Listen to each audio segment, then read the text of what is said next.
Hello students, this is Ashish and welcome to my class. So today we are going to discuss about the fifth chapter of our past, that is when people rebel 1857 and after. Means जब जनता बगावत करती है, rebel यानी कि बगावत करती है, तो इसमें हम देखेंगे 1857 एंड आफ्टर का मतलब क्या है। 1857 मीन्स कि 1857 का हमें रिवॉल्ट पता है ना, हमने उसके बारे में सुन रखा है, उसको हम एक बार देखेंगे यहाँ पर। और उसके बाद फिर किस तरह से ब्रिटिशर्स ने अपनी पॉलिसीज़ में चेंजेस लाए, किस तरह से उन्होंने आगे की पॉलिसी बनाई इंडिया के लिए, उन सारी चीज़ों को यहाँ पर हम देखेंगे। ठीक है। So first point is policies and the people. तो the policies of East India company affected different people like kings, queens, peasants, landlords, tribals and soldiers in different ways. Last के चैप्टर्स में हमने देखा है कि ईस्ट इंडिया कंपनी ने जो भी पॉलिसीज़ बनाई यहाँ के लोगों के लिए, जैसे किंग्स के लिए, क्वींस के लिए, पीजेंट्स के लिए, लैंडलॉर्ड्स के लिए, ट्राइबल्स कम्युनिटी के लिए या फिर सोल्जर्स के लिए, उन्होंने अलग अलग तरह से अलग अलग कम्युनिटी को इफ़ेक्ट डाला है। ठीक है, इफ़ेक्ट किया है। तो इन्हीं सारी चीज़ों का एक हम कह सकते हैं रिज़ल्ट था। ठीक है, धीरे धीरे टाइम के साथ जो चेंज हुआ 1857 के रिवॉल्ट के फॉर्म में, जिसे हम देखते हैं। ठीक है, इनकी पॉलिसीज़ में हम कुछ चीज़ें देख सकते हैं, जैसे nawabs lose their power. First year is nawabs lose their power, यानी कि नवाबों की छिनती सत्ता, उनसे किस तरह से उनकी पावर की, उनकी जो सत्ता थी, उनके पास जो उनके एक अपने एरिया को संभालने की, चलाने की जो उनके पास पावर थी, वो उनसे छीन ली गई। ये कैसे हुआ? Since the mid 18th century nawabs and rajas had been seen their power erode. हम देखेंगे कि यहाँ पर 18th सेंचुरी के मिड में कि नवाब और राजा जो थे उस टाइम पर उनकी ताकत, उनकी जो पावर थी, इरोड मीन्स छिनने लगी। ठीक है, they lost their authority and honour, यानी कि वो अपने अथॉरिटी यानी उनके पास जो सत्ता थी, उनके पास जो पावर थी, उसके साथ साथ ऑनर यानी उनका जो सम्मान था वो भी ख़त्म होने लगा। इन 1801 a subsidiary alliance was imposed on Awadh. ठीक है,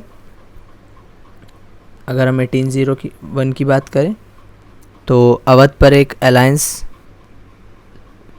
थोपी गई, एक संधि थोपी गई, एक उसके बीच में एक कंपनी और अवध के जो एक नवाब थे उनके बीच में एक बात हुई। ठीक है, the company began to plan to bring an end to the Mughal dynasty. ठीक है, कंपनी ये प्लान करने लगी कि अब वो मुगल डायनेस्टी को धीरे धीरे पूरी तरह से ख़त्म कर देगी। ठीक है, plan to bring an end to the Mughal dynasty, Mughal dynasty को धीरे धीरे करके उसका एंड कर देगी। ठीक, तो इस तरह से जो है आप देखेंगे कि एक ब्रिटिशर्स ने एक ये पॉलिसी लाई। Second was the peasants and the sepoys. ठीक, यानी कि किसान और सिपाही। पीजेंट्स मीन्स किसान एंड स्पॉयज मीन्स सिपाही। इनमें किस तरह से चेंजेस आए, किस तरह से इनको प्रॉब्लम्स हुई, इनको किस तरह से ब्रिटिश पॉलिसीज़ ने इफ़ेक्ट किया, इस पे हम देखते हैं। In the country side peasants and zamindars resented the high taxes and the rigid method of revenue of collection. ठीक, यानी कि जो उस समय कंट्री साइड पीजेंट्स थे, गांव के जो किसान थे, ज़मींदार्स थे, उन पे भारी भरकम क्या किया गया? हाई टैक्स, बहुत ज़्यादा टैक्स लगाया गया। ठीक, और उनके जो वसूली का मेथड ऑफ रेवेन्यू कलेक्शन जो था, दैट वाज रिजिड, बहुत ही कठोर था, सख्त था। ठीक, कठोर तरीके से उनसे कलेक्शन किया जाता था रेवेन्यू का।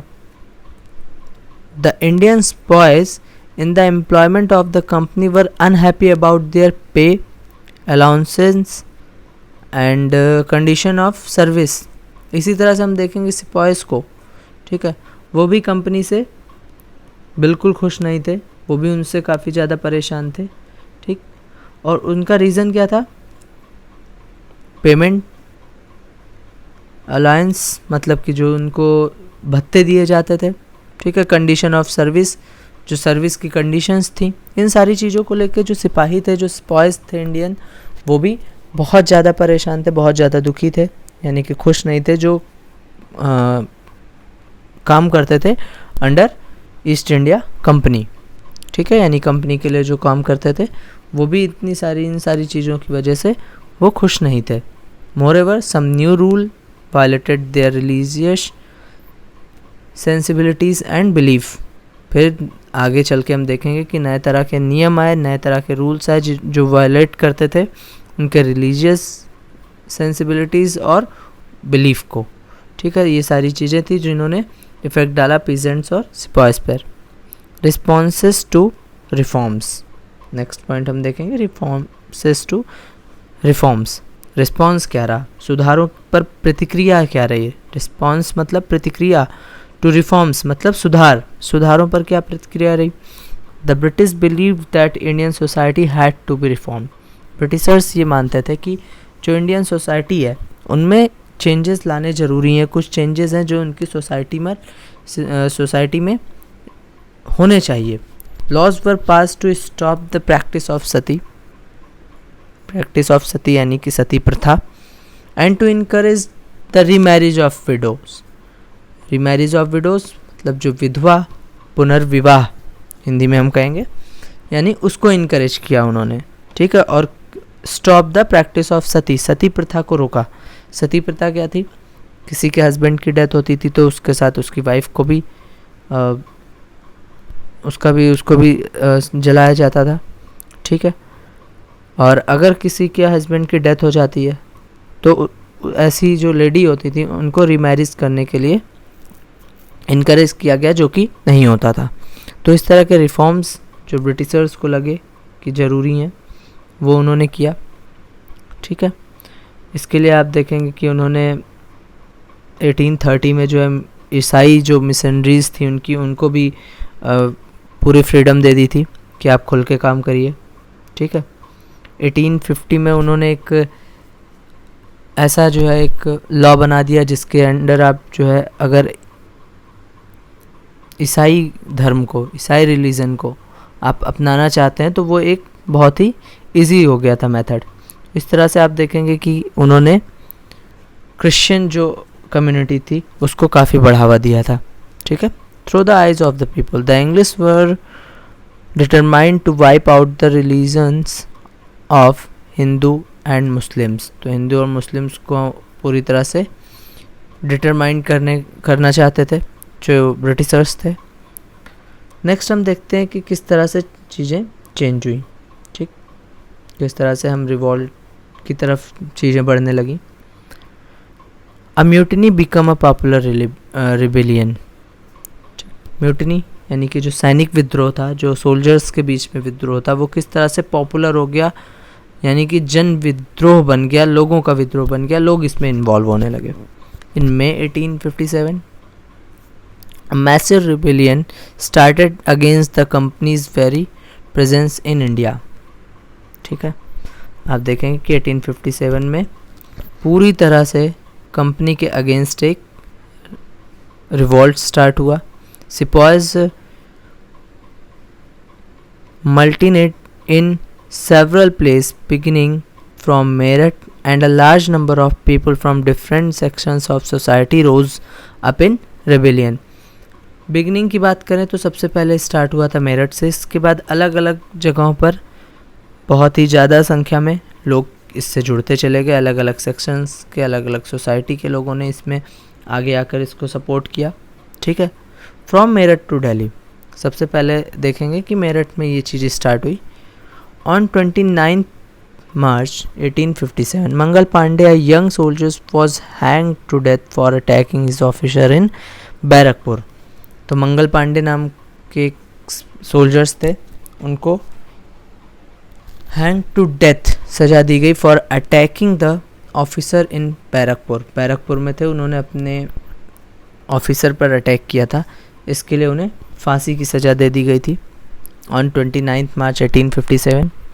इसके बाद आप देखेंगे कि अलग अलग जगहों पर अलग अलग तरह से सोल्जर्स ने मार्च निकाले, उन्होंने रिविलियन एक बनाया, रिवॉल्ट स्टार्ट किया against Britishers. The response of the other Indian soldiers in Meerut was quite extraordinary उनका था, जो उन्होंने मेरठ में अदर जो भी सोल्जर्स थे, ठीक है. They march to the jail to Meerut and release the imprisoned sepoys. जो भी ऐसे लोग जो जेल में बंद थे, इन सारे सोल्जर्स ने एक मार्च निकाला और उन सभी को फ्री करा दिया, रिलीज़ करा दिया, ठीक है. The sepoys rode all night of 10th May to reach Delhi. इसके बाद उन्होंने क्या किया, इसके बाद वो 10th मई को दिल्ली की तरफ निकले, ठीक है. The regiments station in Delhi also rose up in rebellion and many British officers were killed. Arms and ammunition seized, buildings set on fire, ठीक है. इसका मतलब क्या है कि रात में एट नाइट जब 10th मई को सिपाहीज मेरठ से दिल्ली की तरफ गए, तो वहाँ पर जब वहाँ के रेजिमेंट के सिपाहीज को पता चला कि वहाँ मेरठ से लोग आ रहे हैं, मेरठ के सिपाहीजों ने इस तरह से एक रिवॉल्ट स्टार्ट कर दिया है, तो वो भी इसमें इन्वॉल्व हो गए. उन्होंने बहुत से ब्रिटिश ऑफिसर्स को मार दिया, उनके आर्म्स वगैरह सब सीज़ कर लिए, यानी सब अपने अंडर में ले लिए, और उनके बिल्डिंग्स को आग लगा दी, ठीक है. तो इस तरह से आप देखेंगे कि इस तरह से धीरे धीरे इसमें लोग जुड़ते चले गए. The soldiers forcibly met Bahadur Shah Zafar and proclaimed his as their leader, ठीक है. बहादुर शाह जफर से लोग मिले, जो उस समय मुग़ल एम्परर थे, ठीक है. कहने कोई मुग़ल एम्परर थे क्योंकि रूल ईस्ट इंडिया कंपनी का था, लेकिन फिर भी उनसे मिले और उन्होंने अपना लीडर उनको घोषित कर दिया, यानी कि ज़बरदस्ती वो मिले. बहादुर शाह जफर नहीं चाहते थे कि वो इस तरह से किसी भी रिवॉल्ट में इन्वॉल्व हों, ठीक है. लेकिन फिर बाद में सोल्जर्स का, सिपाहीज का इतना प्रेशर था कि उन्होंने उसके लिए हाँ कर दी और फिर वो इन्वॉल्व हो गए, ठीक है. Then the rebellion spreads. जब इस तरह से बहादुर शाह जफर इसमें इन्वॉल्व हुए, तो उन्होंने क्या किया कि लेटर सभी को लिखे जो उनके अपने ख़ास लोग थे. So the after British were routed from Delhi there was no uprising for almost a week. Then a spurt of mutinies began, right? जब इस तरह से दिल्ली को कैप्चर कर लिया सबसे पहले सिपाहीज ने, और वहाँ से सभी ब्रिटिशर्स को बाहर निकाल दिया, तो लगभग 1 वीक तक कुछ नहीं हुआ, सब कुछ शांत हो गया. क्यों? क्योंकि आपको पता है कि किसी भी तरह की चीज़ों को फैलने में थोड़ा सा समय लगता है. बहादुर शाह जफर ने लेटर्स लिखे अपने कुछ खास लोगों को, वो लेटर्स पहुँचने के बाद धीरे धीरे इसमें लोग काफ़ी तेज़ी से जुड़ना शुरू हो गए, ठीक है. Regiment after regiment mutinied and took off the join other troops at nodal points like Delhi, Kanpur and Lucknow. These were the main centers of this revolt. तो रेजिमेंट टू रेजिमेंट, यानी कि रेजिमेंट के बाद regiment, एक के बाद एक regiment के लोग इसमें जुड़ते गए, और उन्होंने काफ़ी अच्छे से आगे बढ़ चढ़कर भाग लिया. इसमें कुछ पॉइंट्स थे, यानी कि कुछ मेन सेंटर्स थे उनके, जैसे दिल्ली, कानपुर, लखनऊ, ठीक है. यहाँ पे ज़्यादा बड़े स्तर पे, बड़े लेवल पर हम कह सकते हैं कि इस तरह से रिवॉल्ट स्टार्ट हुआ. इन दिस रेबल नाना साहब ऑफ कानपुर से नाना साहब, बिरजिस कद्र ऑफ लखनऊ से बिरजिस कद्र और उनकी mother and his mother Begum Hazrat Mahal, Rani Lakshmibai of Jhansi से Rani Lakshmibai took as active part in organising the uprising against the British. ये वो नाम थे जिन्होंने काफ़ी तेज़ी से आगे बढ़कर जो है एक्टिव पार्ट लिया, पूरी तरह से एक्टिव रही इसको, रिवॉल्ट को बढ़ाने के लिए against the British. Rani Avantibai Lodhi of Ramgarh raised and led the army against the British who had taken over the administration of her state. इसी तरह से हम देखेंगे रामगढ़ की रानी थी अवंतीबाई लोधी, जब ब्रिटिशर्स ने उनके स्टेट का एडमिनिस्ट्रेशन टेक ओवर कर लिया अपने अंडर में, तो उनसे परेशान होकर उन्होंने भी अपनी एक आर्मी बनाई और ब्रिटिशर्स के अगेंस्ट एक रिवॉल्ट में इन्वॉल्व हो गई। Okay, next the company fight back. यहाँ पर कंपनी ने क्या किया कि कंपनी डरने की जगह कि हम पीछे हो जाएं, कंपनी ने क्या किया, फाइट बैक किया, यानी कि उन्होंने फिर से फाइट करना जो है वो सही समझा। Delhi was recaptured from the rebel forces in September 1857। 1857 की बात करें तो 1857 में दिल्ली फिर से रिकैप्चर्ड कर लिया गया, ब्रिटिशर्स ने उसको फिर से कैप्चर कर लिया। The last Mughal emperor Bahadur Shah Zafar was tried in court and sentenced to life imprisonment.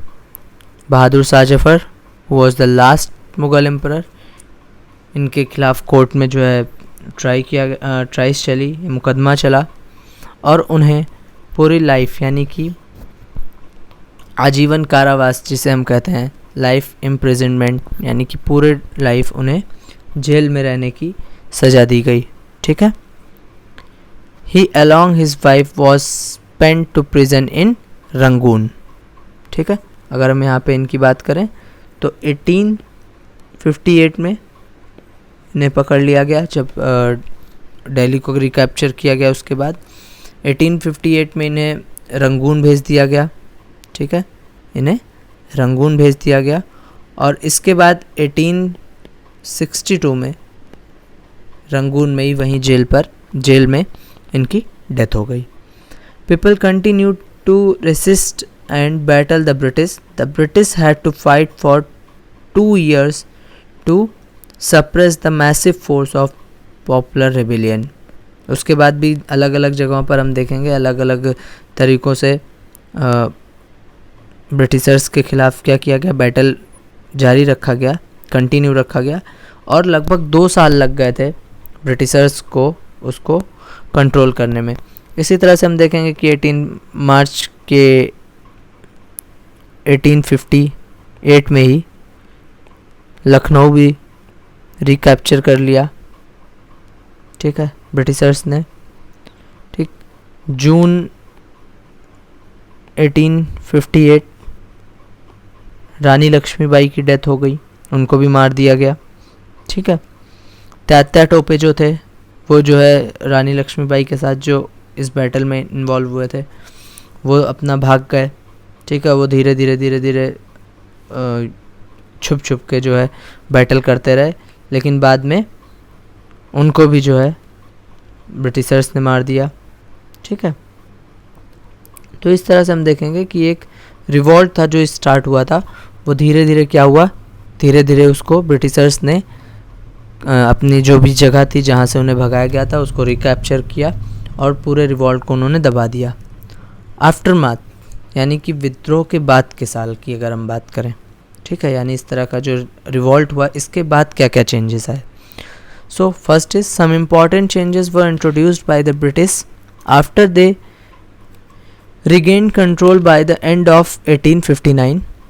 ठीक है, बहुत से इम्पॉर्टेंट चेंजेस किए ब्रिटिशर्स ने और जब उन्होंने रिकंट्रोल किया सारी चीज़ों पर बाय द एंड ऑफ 1859 के एंड तक जब उन्होंने फिर से रिकैप्चर कर लिया सारी चीज़ों को, तो उन्होंने कुछ नए चेंजेस को इंट्रोड्यूस किया, नए चेंजेस लाए। सबसे पहले क्या किया, the British parliament pass the new act 1858 का एक नया एक्ट उन्होंने पास किया and transferred the power of the East India Company to the British crown. अभी तक जो ईस्ट इंडिया कंपनी यहाँ पर रूल कर रही थी, ईस्ट इंडिया कंपनी, अब उस पावर को किसके पास ट्रांसफ़र कर दिया गया, ब्रिटिश क्राउन के पास। यानी कि अब पूरा रूल किसका होगा इंडिया पर, ब्रिटिश क्राउन का। Okay, to ensure a more responsible management of Indian affairs. ठीक है, ताकि वो अच्छे से यहाँ की चीज़ों को मैनेज कर सकें। All ruling chiefs of country were allowed to pass on their kingdoms to their heirs including the adopted sons. ठीक है। बाद में हम देखेंगे कि उन्होंने ये भी चेंज लाया कि जो भी रूल कर रहे हैं, जो भी रूलर्स चीफ हैं, उनके अडॉप्टेड सन को भी हम क्या करेंगे, आगे किंगडम देंगे, ठीक है, जो कि रूल पहले हटा दिया गया था 1854 में, इस तरह के रूल को हटा दिया गया था, ठीक है।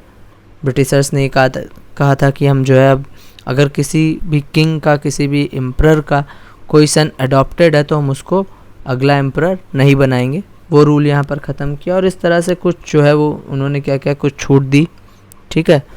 लेकिन इसके बाद हम देखेंगे कि बहुत से चेंजेस उन्होंने किए और इस तरह से 1857 के रिवॉल्ट को हमने देखा कि कहाँ से शुरू हुआ था, धीरे धीरे किस तरह से बढ़ा और लोग इसमें इन्वॉल्व हुए, और उसके बाद कंपनी ने उस पर किस तरह से उन चीज़ों को कैप्चर किया, रिकैप्चर किया सारी चीज़ों को, और बाद में उन्होंने क्या किया, बाद में अपने कुछ चेंजेस लाए, एक नया एक्ट पास किया ब्रिटिश पार्लियामेंट से, और जो अब तक ईस्ट इंडिया कंपनी इंडिया में रूल करती आ रही थी वो पूरा रूल अब किसके पास चला गया, ब्रिटिश क्राउन के पास।